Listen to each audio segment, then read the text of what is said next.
Hi, this is Sylvie Curry from Ramona, California, and I'm listening to the Barbecue Central Show. Start the game! Let's go! We'll do it live. Okay. Well, do it live! I'll write it and we'll do it live! So to get that perfect barbecue, you use wood. Are you sure it's safe? Whatever. We put the lighter fluid on, strike the match, and... Oh, should we call the fire department? That might be a good idea.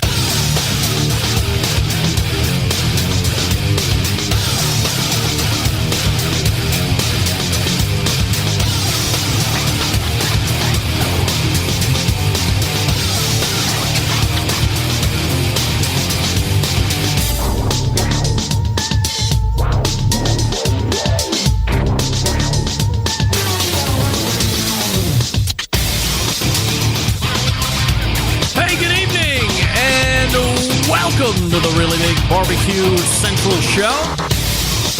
This is a show that talks about all things important to the world of barbecue and grilling.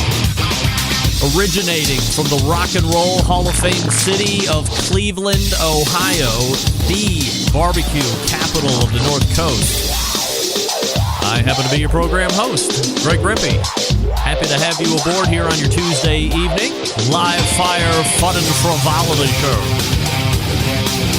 Big show planned for you. We're going to get to that here in just a second. However, if you want to jump in via phone call or email, here's how you do that. You can get in touch with the show by calling 216-220-0966. Email Greg at thebbqcentralshow.com.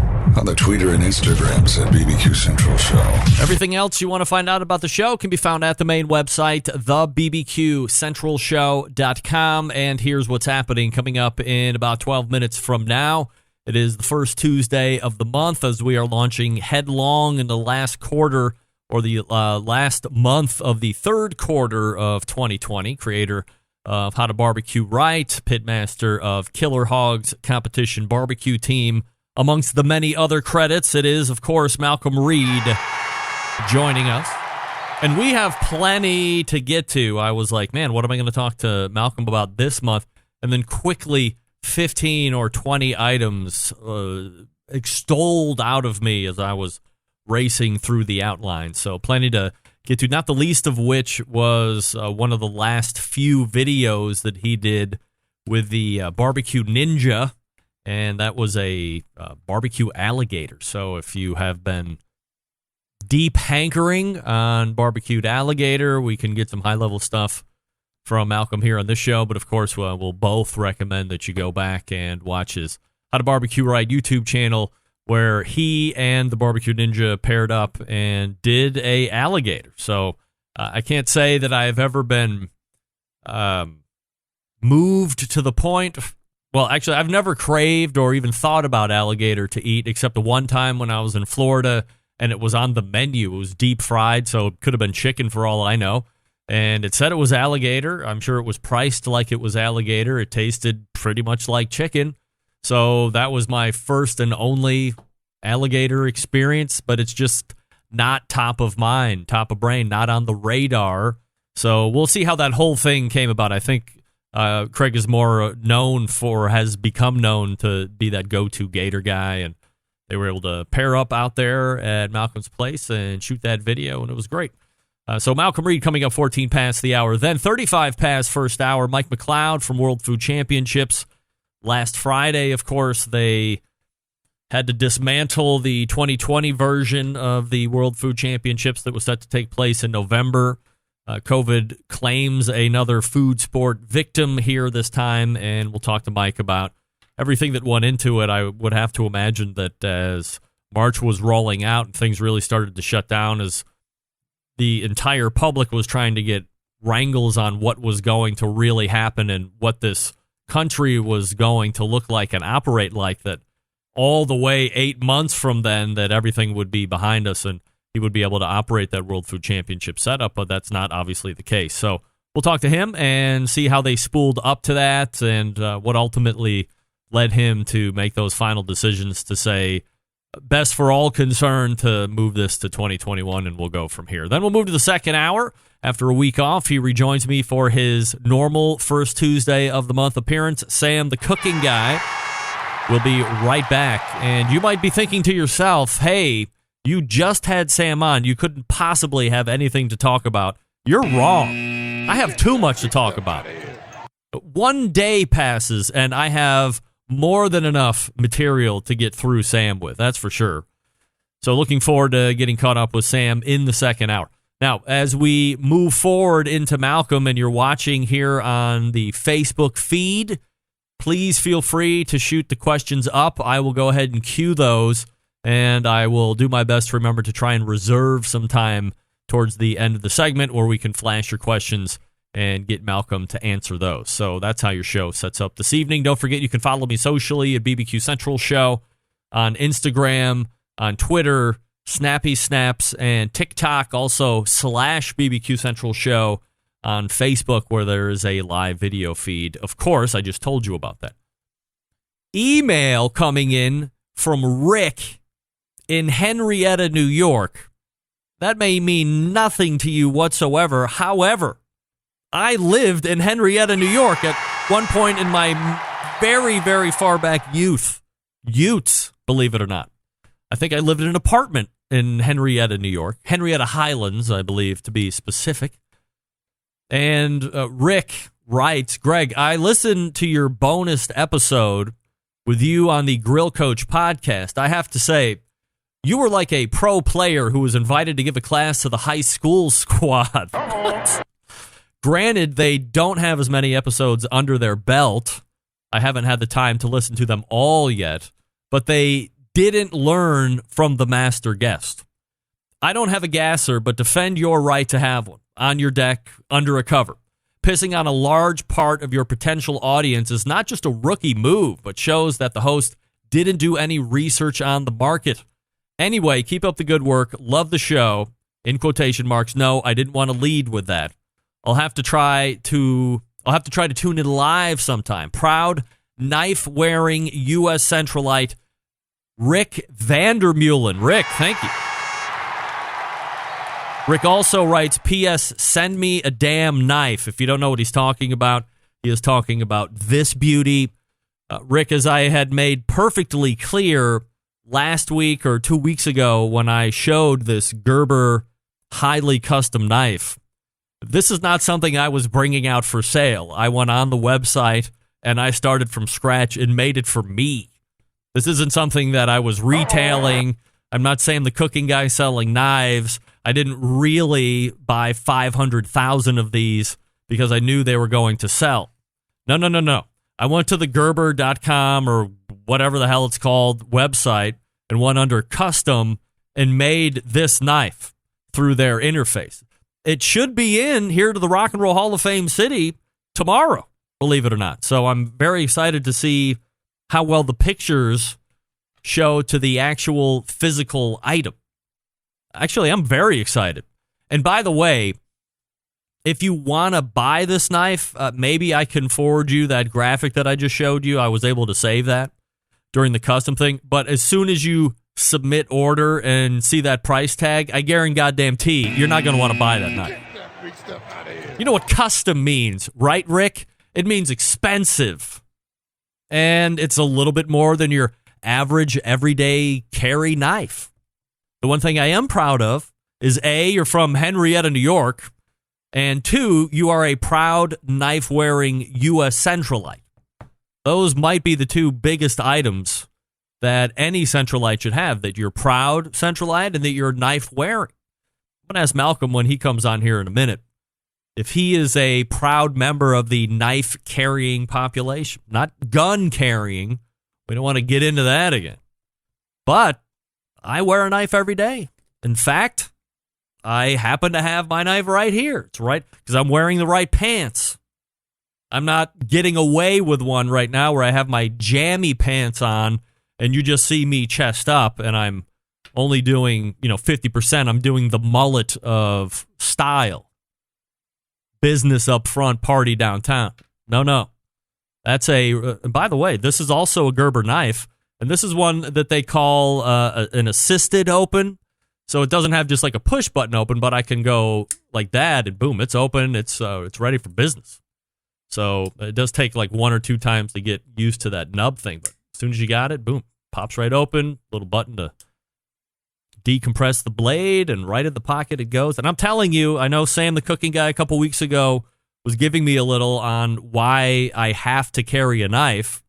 And I said, if you start carrying a pocket knife, not for defense, but if you start carrying one, you'll be incredibly surprised the amount of times you end up using it in a day. I think I used mine at least 6 times today. Sometimes it's more than that. Sometimes maybe it's one time. It's at least one time a day. At least. Sometimes you can use it like a little hammer. You're not even taking the blade out. It's a great piece of tools. It's terrible English on my part. It's a great tool to have on your person. Malcom Reed is in the green room and ready to go. We're going to get to him here in just a second. I'll talk to you quickly about Southside Market and Barbecue. Attention, folks in the business of barbecue. Established in 1882, Southside Market and Barbecue, the oldest barbecue joint in Texas. They've been owned and operated by the same family for 3 generations, offering premium Central Texas barbecue products, slow smoked over real wood. Shipping, distributing, manufacturing sausages for companies across the U.S., from food trucks to multi-chain restaurants. Southside Sausage can be on your menu, too. All meats are processed in their on-site USDA-inspected facility. They are a trusted partner with a focus on quality and authenticity. Wholesale options are available, shipping nationwide through FedEx. Food service distribution through the biggies like Sysco, U.S. Foods, and Martin Foods. Co-packaging capable, from research and development to package completion. They can follow your recipe or help you develop something brand spanking new. Private label opportunities also available, so if you don't want to try with your own recipe, you can use one of their time-tested recipes and sell it as your own. Everybody wins. Visit SouthsideMarket.com for more information. If you would like to save 10% off your online order each time, use promo code BBQ Central. That's BBQ CENTRAL, BBQ Central, all one word and lowercase. And you can save 10% off SouthsideMarket.com every day and night. Both days on the weekend, too. 10%. Easy. All right, Malcom Reed coming up next. Stick around. We'll be right back.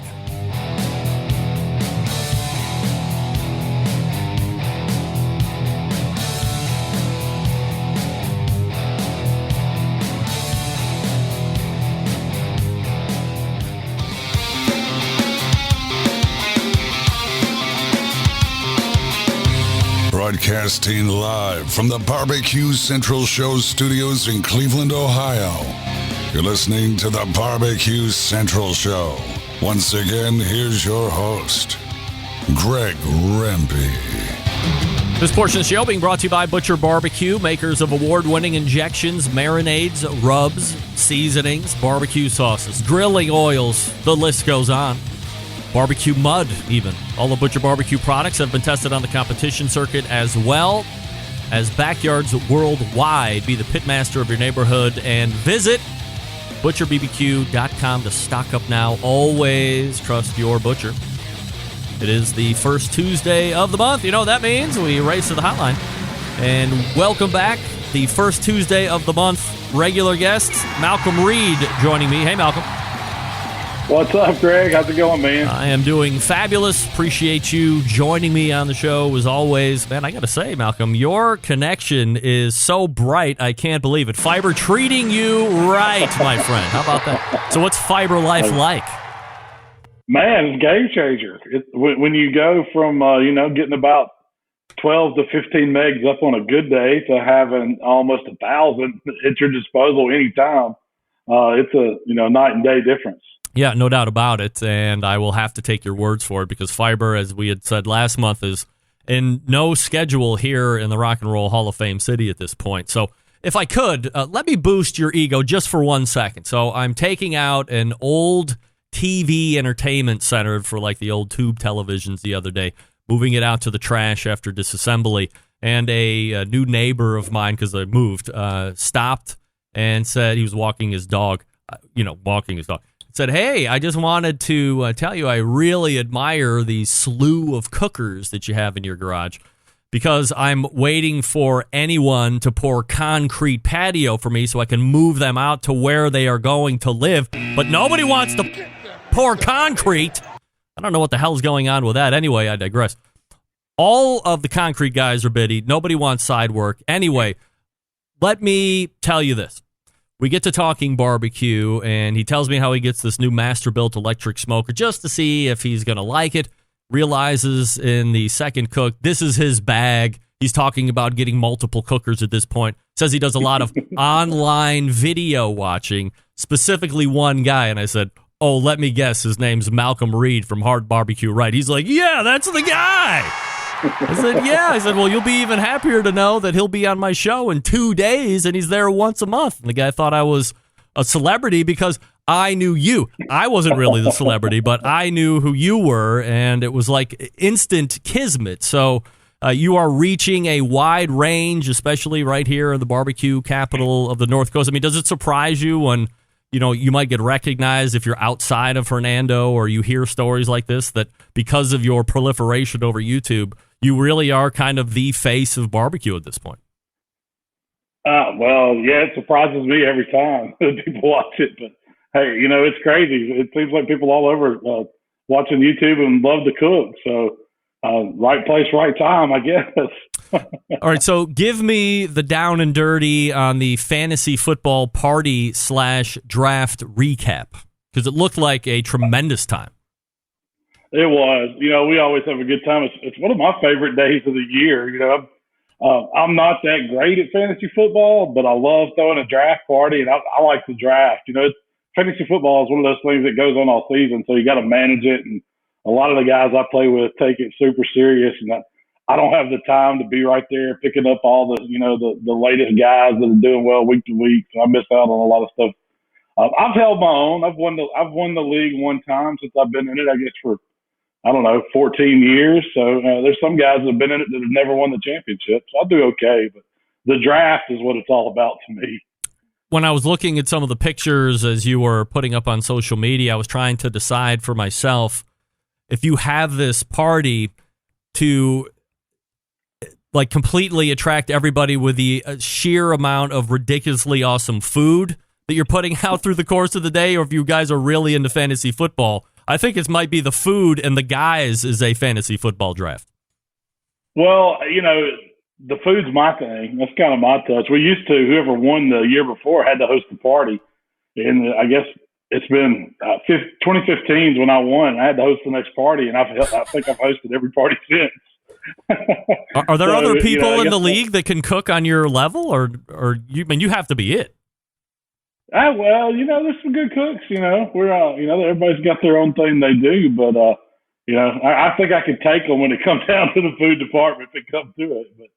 But you know, any time that I get to eat something that I don't have to prepare is always good. Oh yeah, I people always say that they're nervous to cook for me, and I said, you will never hear me complain if I'm the one that doesn't have to cook, and whatever you put in front of me, I'm going to eat. So don't worry about it or think that I'm secretly judging. I mean, that's not my style. That's not how most people that are kind of in our, I'm not putting myself in your realm per se, but those of us that somehow got commandeered as the barbecue guy, I think a lot of people feel intimidated when we come around to eat, and it's just not the case.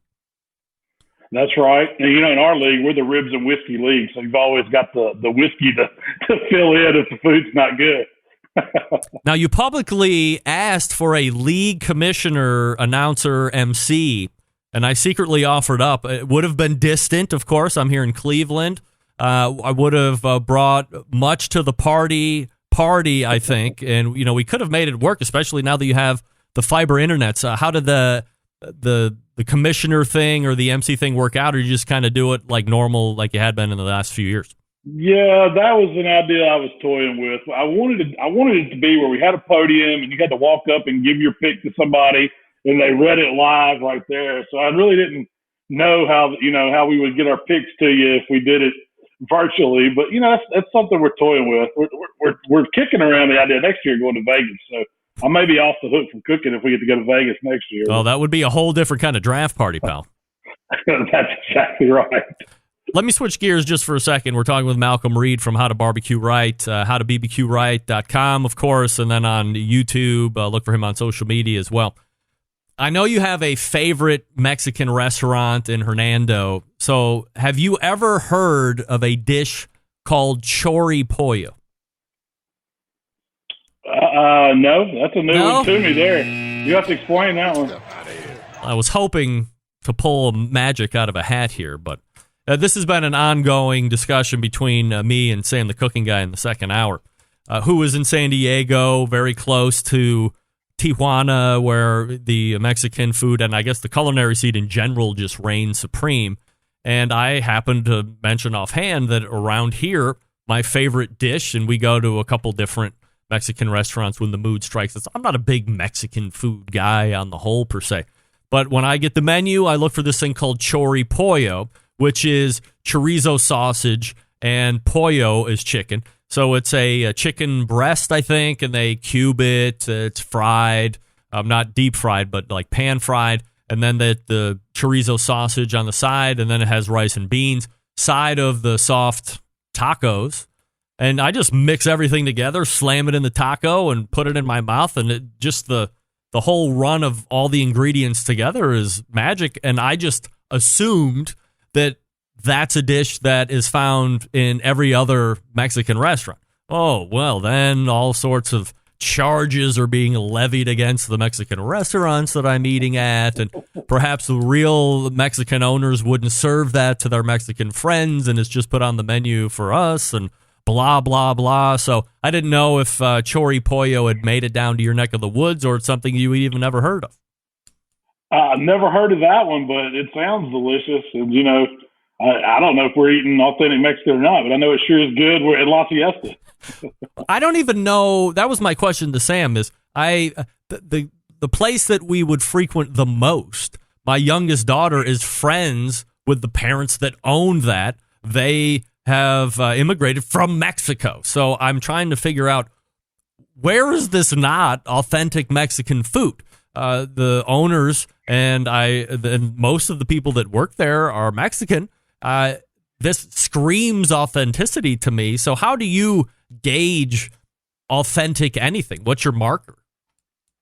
That's exactly it to me. If Hispanic people are cooking it, to me, it's Mexican food.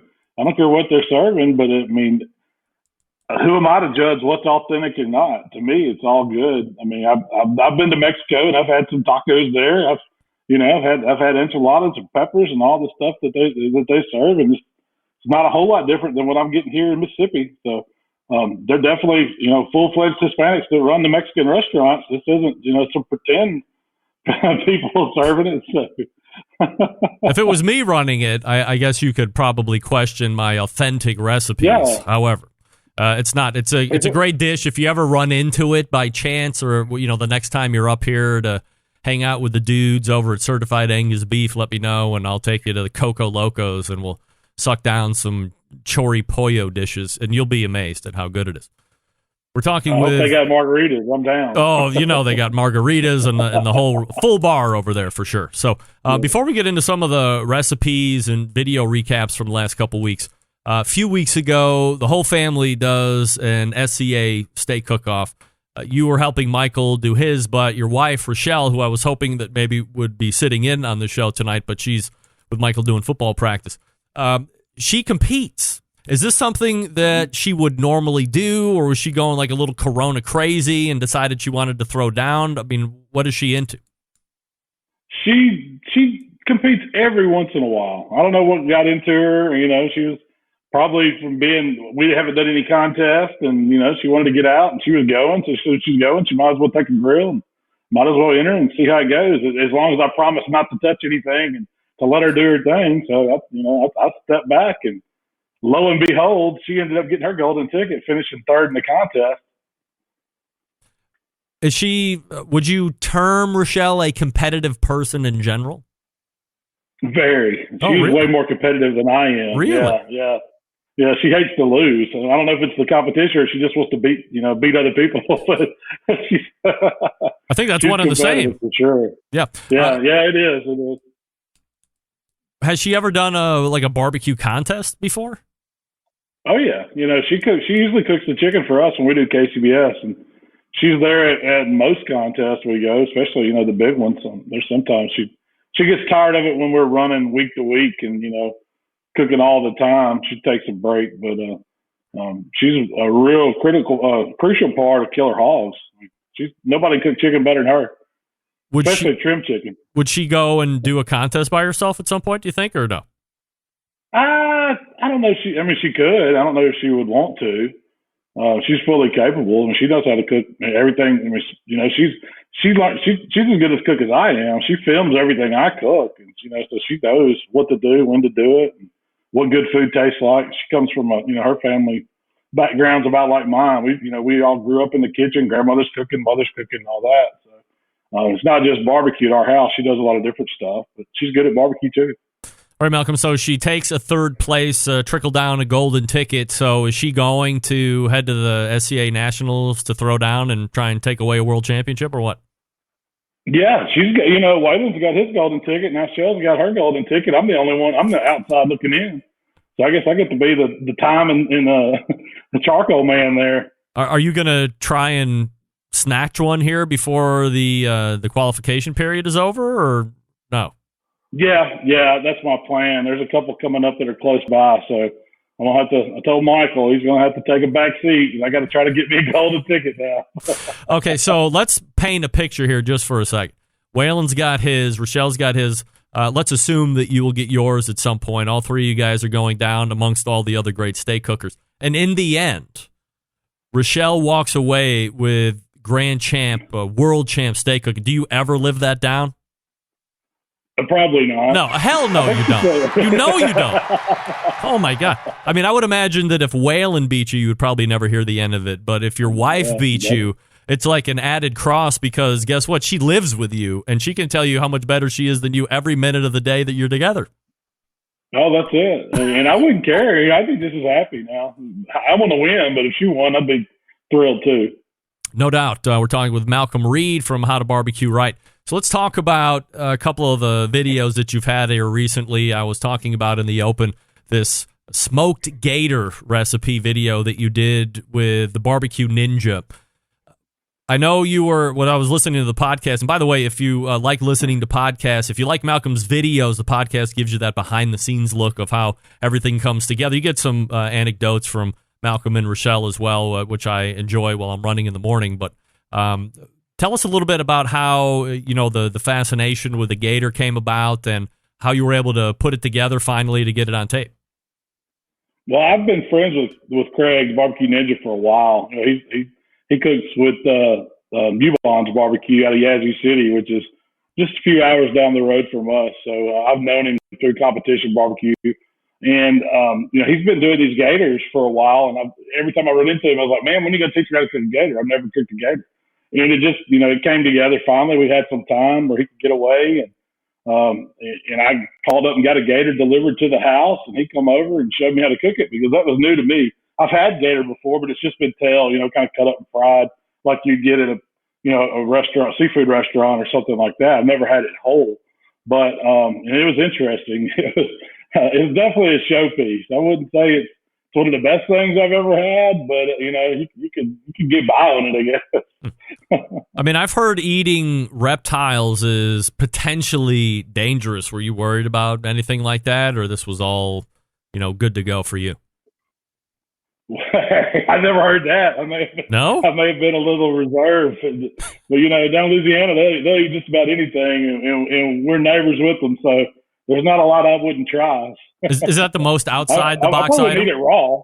No, of course not. That would be weird. Is that the most outside the box item you've had cooked to date? Well, I've ate some conch pistol down in the Bahamas raw. As soon as they kind of take it out of the conch, you'll have to look that one up. It's supposed to be Stamina, really. Yikes.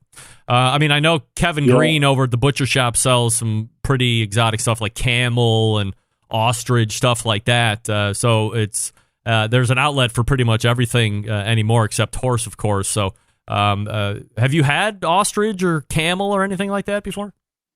I've had ostrich and I've had rhea bird. We've actually cooked that as an exotic entry. A rhea bird's kind of like a small ostrich. It's a lot like ribeye. Ostrich was too.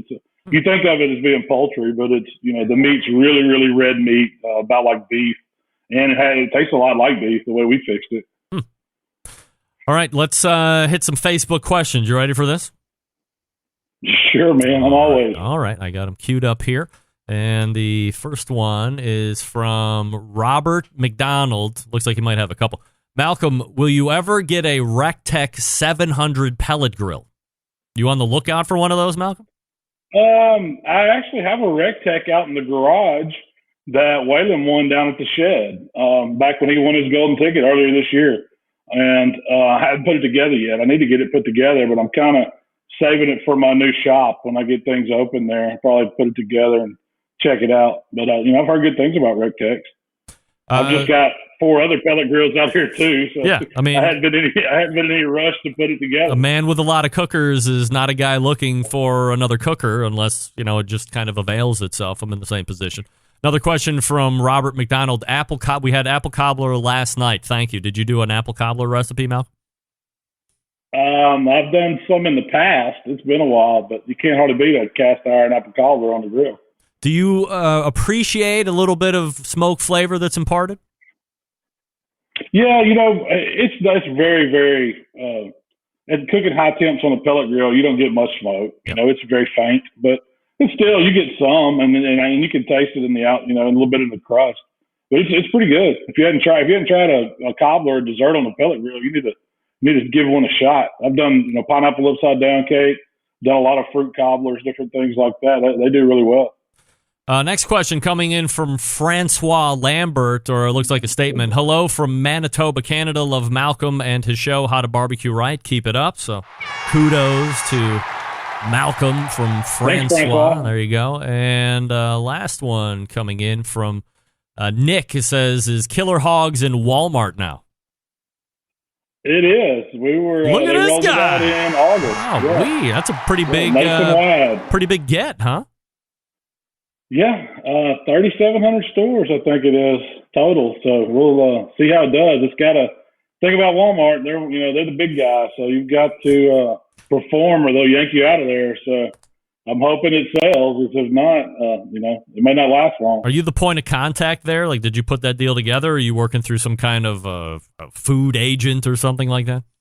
Yeah, you get a broker. I had a broker approach me that has 40-something products in Walmart, and Walmart requested through him if he had any contacts, and he reached out to one of his guys that he knew that was selling some of my stuff, and we kind of, went from there. And you have to do a big presentation. You actually have to put a bunch of sales numbers together and product and show them what we're doing online, how we're promoting the brand, and they go over to the headquarters, and they've got this little, they've got all these guys coming to pitch products, and they sit down, they all get like 15 minutes in front of a buyer, and they have to sell it to them. And then if Walmart buys on it, 6 months later, you'll get a huge order, and they'll say that those huge orders are going to keep coming. If you can't fill them, they'll jerk you out. And if you don't sell, they'll jerk you out. And there's a whole lot to going in a big store like that. I'm learning as I go.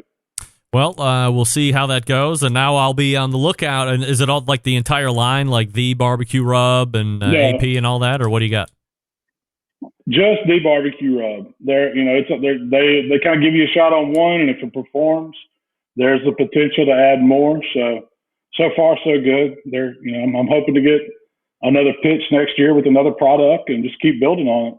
All right. Well, we'll see how that goes. In the meantime, you can find Malcom Reed over at his YouTube channel. Go to howtobbqright.com, his website, and the first Tuesday of the month. You can find him right here on this show. Malcolm, always appreciate the time, my friend. Thanks so much. Thanks, Greg. It's always fun, man. See you next month. All right. Looking forward to it, of course. That's Malcom Reed from How to BBQ Right. And we have Mike McCloud sitting in the green room right now. So we'll do a little business here and get over to Mike, talk a little World Food Championships. Thanks again to Malcom Reed for joining me. Since 1983, Pits and Spits has been handcrafting smokers and grills in Houston, Texas, and within that time established itself as one of the premier brands in high-quality offset smokers and, more recently, pellet cookers, because everybody loves pellet cookers. Pits and Spits has setting itself apart by using heavy 7 and 10 gauge steel in every cooker, fully welded construction that you can feel when you use the unit, 304 stainless steel roll top lid, and front shelf on every single smoker. So why does it matter? Well, by using higher quality materials, Pits and Spits smokers reach and maintain temperature, allowing you to worry more about the meat than the heat. And providing a fully welded smoker, you have to worry about the grease or smoke leaking out of the barrel, or about the grill rattling apart as you move it through the backyard. And by using 304 stainless, you're getting an heirloom quality product that can be passed down to generations. Now, where some companies focus on being a low-cost provider, Pits and Spits focuses on craftsmanship and quality materials. Are there cheaper ways to manufacture the product? Sure. But they don't like tack welds, cheap stainless, and electronics you can't trust. Having in-house manufacturing gives them complete control of their design and standards. That's not something you'll find in a product that's being brought in from overseas. Their steel suppliers supply materials to be used in some of the harshest environments, so you know they're going to perform in any conditions. And their controller's made right here in the USA, so they have unimpeded transparency to the programming. Pits and Spits has a dealer network across the country, but if there isn't one close to you, feel free to give them a call and talk to them at the shop, 844-650-6250. Whether you're a backyard grill master looking to cook steaks for the family or a competition team smoking 50 racks of ribs, Pits and Spits has a product for you. You can check them out and all of their products at pitsandspits.com, all spelled out, or see their pits in the wild across social media with their handle at Pits and Spits. What's up to Ryan and Coy and the gang out there at Pits and Spits? Hope everybody's doing good. And we'll be back with Mike McCloud. Stick around. We'll be right back.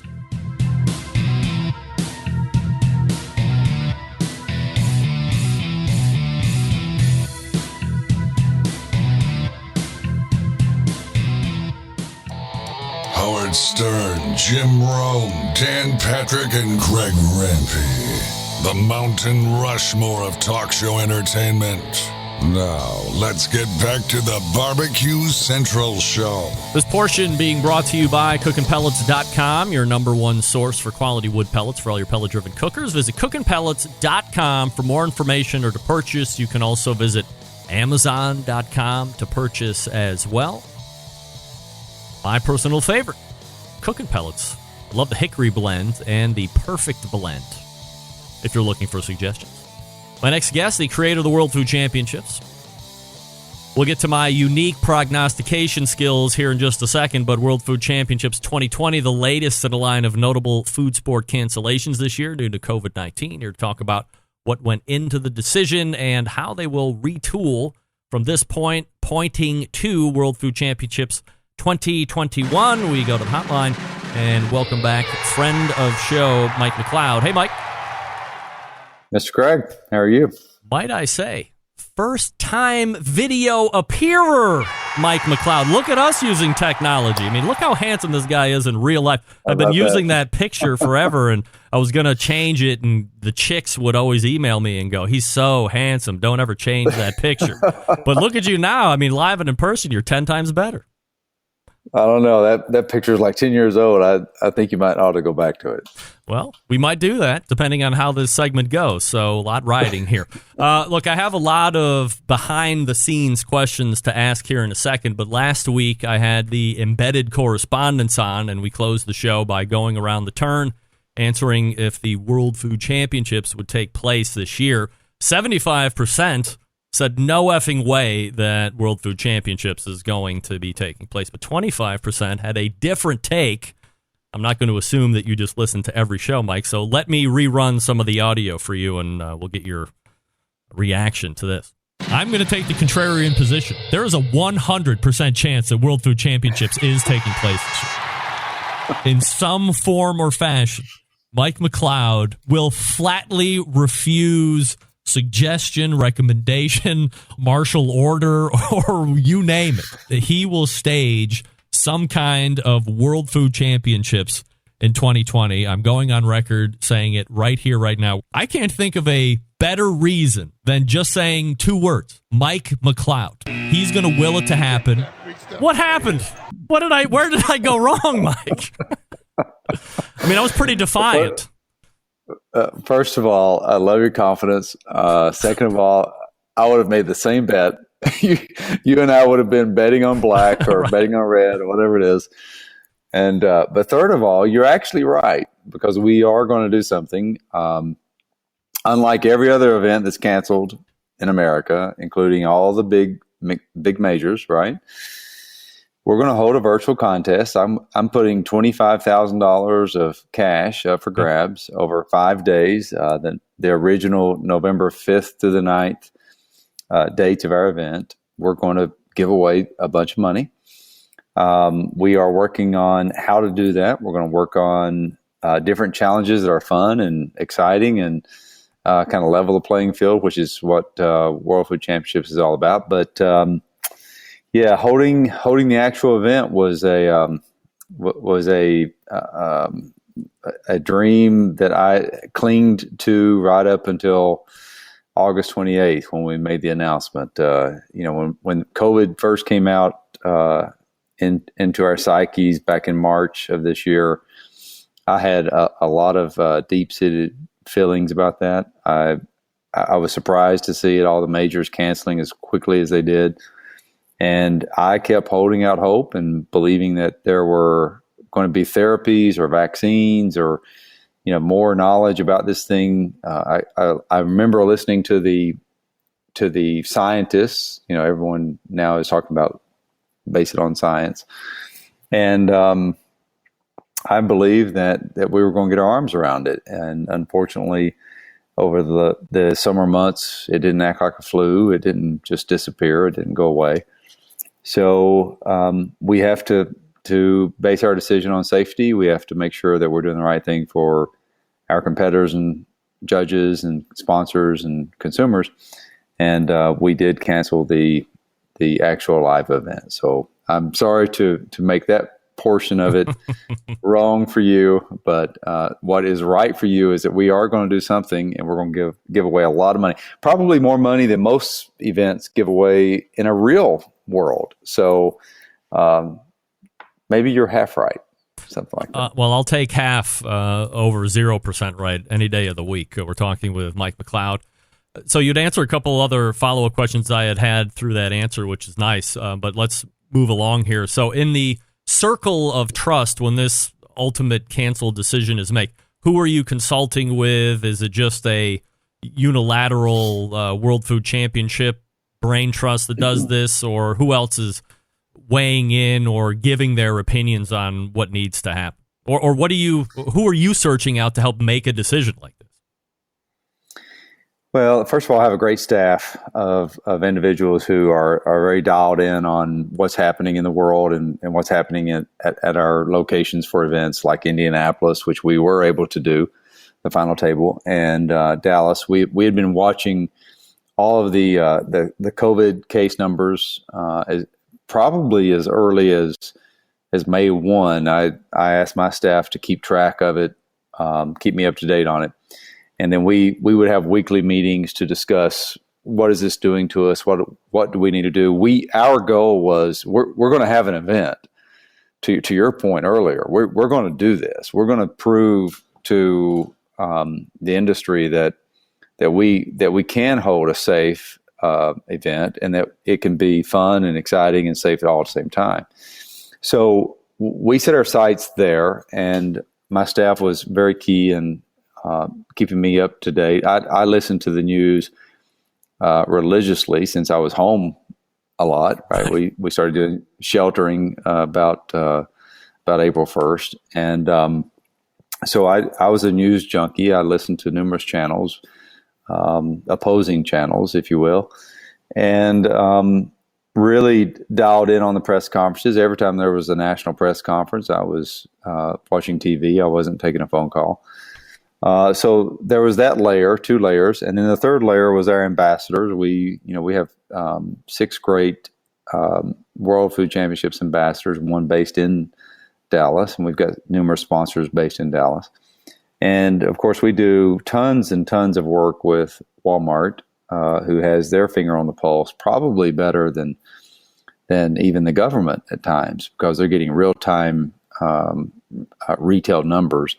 And so through my talks with them over the weeks, we were hearing about the peaks and the valleys of COVID. So, but ultimately, it came down to the fact that every time we turned around, there was still some flare up occurring. And what's yet to come, which concerned me a great deal, was high school in Texas, college football, which you've seen cancellations, left and right on the college football front, and then NFL football. When the NBA and baseball and hockey started doing their thing, some of them being sheltered and bubbled, but on the baseball front specifically, when these healthy athletes started continuing to have COVID outbreaks and flare-ups and things of that nature, it made us realize, this thing's just not acting like the flu. It's different, and it's probably not going to go away in time magically. We kind of believe back in April, May that this thing's just going to, it's going to run its course. And November, my gosh, that's so far down the road. It's going to be fine. Yeah. So we just ultimately had to listen to the evidence, and we made a collective decision, and then I made the final decision that it was safer not to do it than it was to do it. Do you feel, Mike, maybe this term might be a little too burdensome, but do you feel railroaded at all by having to cancel? Do you think that you still could have pulled off a safe competition, whether it's pared down or stripped down to some degree? Do you think you could have done a safe contest with all the competitors and the judges alike? Yeah, there's no doubt in my mind that we could do a safe contest. We did that in Indianapolis. We had our final table. We had 10 teams. We had about 20 judges and 20 staff members and about 150 to 200 consumers that are foodies, fans, whatever you want to call them, that came out to see it. And we conducted a very safe, very organized, very CDC protocol type event. So we knew that we could do that portion. The problem, Greg, that I learned in Indianapolis, which would only have been magnified by probably 1,000 times in Dallas, is that you can't control what people do after the show. After they leave your event, you go to an afterglow party, or you go to a sponsor party, or you go to just a local bar, restaurant, etc. You're going to run into people that may or may not be wearing masks, who may or may not have COVID, who may or may not be washing their hands, etc. And so over the course of 4 days in Indianapolis, my concerns got higher and got ratcheted up every single morning. It was the next morning that I was worried about. It wasn't the environment that we were within, because we had a great safety partner. We had great protocols. We had great adherence to all the CDC guidelines. But what did people do the night before? Yep. Where did they go? Who did they see? Did they come in contact? Are they coming in asymptomatic? Or are they bypassing our temperature control somehow? Or are they going to develop symptoms during the contest? So that was a little bit of that was a big wake-up call for me. And to think about that from the standpoint of 20 to 30,000 people. I know you heard rumors there was no one at last year's WFC. I got news for you. That was false. That was fake news. So, to have 20,000, 30,000 individuals come through your event over the course of 4, 5, 6 days, that's a lot to think about. That's a lot of people that you can't contact trace, and you can't control them. We don't pay our athletes, unfortunately, like NBA, NHL, MLB. We don't pay our competitors a fee or a salary to participate in our sport. I hope that happens one day. But as of right now, we don't pay them, so we can't control what they're doing at night. We can't make them stay in a bubble. We can't make them stay in a group in a certain hotel. They have a freedom to go and do what they want to do. So with that being said, knowing the spirit of our industry and the spirit of Americans in general, we knew there was going to be a lot of things that we could not control. Mike McCloud joining me here on the show. We're talking about the cancellation of World Food Championships 2020. You had mentioned that there's going to be an online championship here November 5th through the 9th, but as you look past that, going into 2021, can you game plan for anything at this point, or do you still have to wait and see how coronavirus ends up matriculating through some kind of a vaccine, or maybe it magically disappears or whatever? But how is that in preparation for whatever a 2021 version would look like? I'm going to tell you to buy two things. If we're facing this in 2021, you should buy fire extinguishers and shotgun shells. Period. Just go out and get it. Just load up.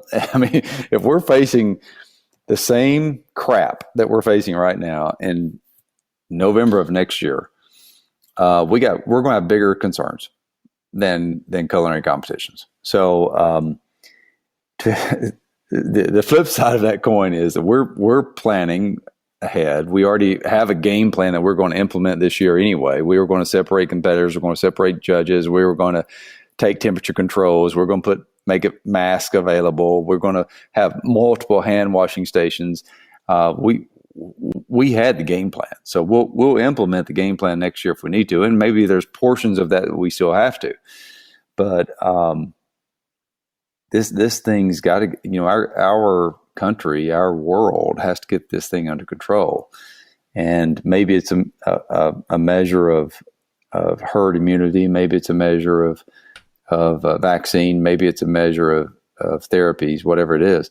But our country can't handle another year of this. So I'm going to hold out. I'm going to be an optimistic contrarian to your earlier point, and I'm going to believe that it's going to be behind us, and we're going to have a fantastic 2021 event. In the meantime, we're going to have a virtual competition. It's not going to be a perfect replacement to the World Food Championships. We're probably not going to do it by category. We're probably just going to have some fun things like a cupboard challenge.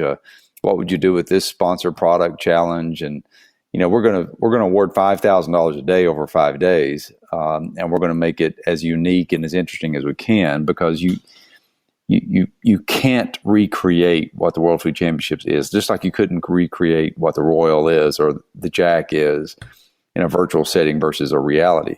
So we're gonna do our best to make that week interesting, but I'm not going to call it WFC 2020 V2. I'm not going to do that. So we will have an interesting, compelling virtual contest, and we're going to march right into 2021 with the belief that COVID's going to be behind us, and we're going to have a fantastic event. This is Mike McCloud, the creator of World Food Championships, and if you need any further information, visit the website, worldfoodchampionships.com, or, of course, you can subscribe to the new World Food Championships podcast, which is about 19 episodes in, and you get to hear Mike release information throughout that podcast, at least in the open part of that. So anything else before I let you go, Mike? No, just other than, everyone keep the faith and be smart and, be positive. I really believe, Matt, you don't talk politics a whole lot, and I try not to either, because I don't want to piss off half the nation. But one way or another in November, I have a feeling that we're going to see some significant things occur either before election because of the current administration, or after the election because of the new administration, depending on which way it goes. I believe we're going to get through this in 2020. And, the first couple months in 21 might be similar to what we've seen thus far, but I really think that next year we're going to bust out of it. Culinary competitions have had a rough year. They've really had a rough year. And those of you who participate in it, those of us who organize it, we just need to be prepared to spring back into action, hopefully in spring of 21. We'll look forward to that. In the meantime, worldfoodchampionships.com, the website, and friend of show, Mike McCloud. Mike, always appreciate the time. Enjoyed it. Thanks, Greg. You got it. There he is, Mike McCloud. And first-time video, by the way. So loved seeing and hearing Mike McCloud. It's always been the phone. I don't know why we were never able to do the Skype thing or whatever, but man, he sounded incredible as well. I mean, you know me. I'm a big sound guy. He sounded like he was in the room with me. He had a much cooler backdrop than I did. I'm just trapped in front of these bricks. How about a horse meat challenge from Stover? How about a horse meat challenge? Not a bad idea.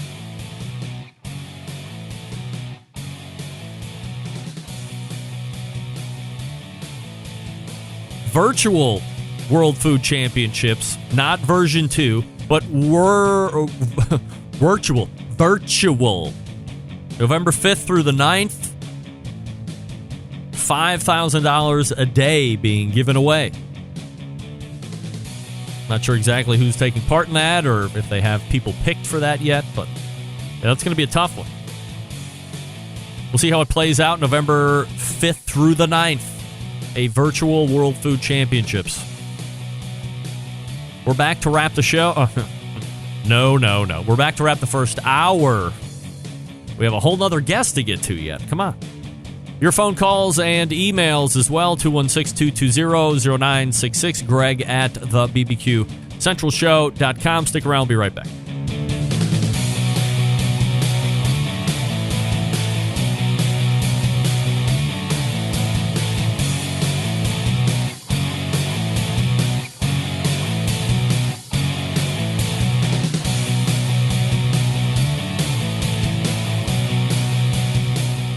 Continuing to produce incredibly mediocre content in an exceptionally professional way. You're listening and watching the Barbecue Central Show. Once again, here's your host, Greg Rempe. Oh, you know what time it is. It's time to talk about Fireboard 2 and Fireboard 2 Drive. Also the regular Fireboard if you want. You can monitor up to 6 different temperatures simultaneously. You can connect to Wi-Fi for cloud-based monitoring, or you could connect via the red, white, and blue hoo-hoo tooths. If you have Alexa or the Google's Assistant in your home, you're in luck because Fireboard is fully integrated with both. Find out more by visiting fireboard.com or call 816-945-2232. That's 816-945-2232. Stover weighing in, saying cool bricks. Thank you. Dino Dan. Need some graffiti on those bricks, Greg. I can't spray paint on these. They're not real bricks.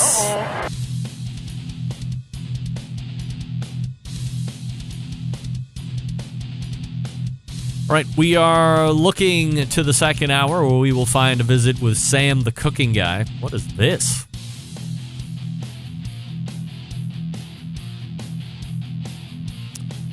I'm reading an email from somebody that did not give me a name.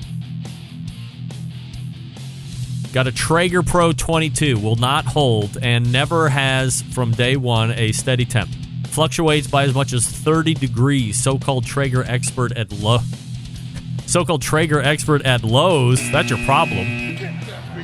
Traeger expert, or the words expert and Lowe's should never be used together.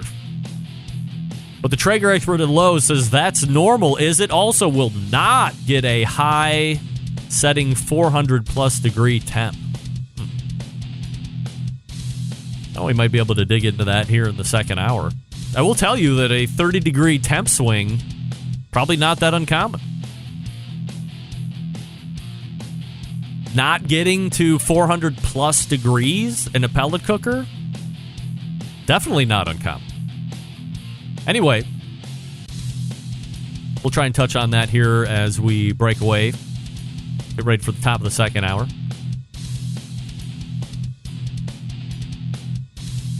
You know I'm going to talk about this, right? Scott Rittenbaugh, time for chorizo and chicken, the best dish from the capital of Mexican cuisine, Cleveland. Yes, sir. Best dish ever. All right, stick around. We'll be right back.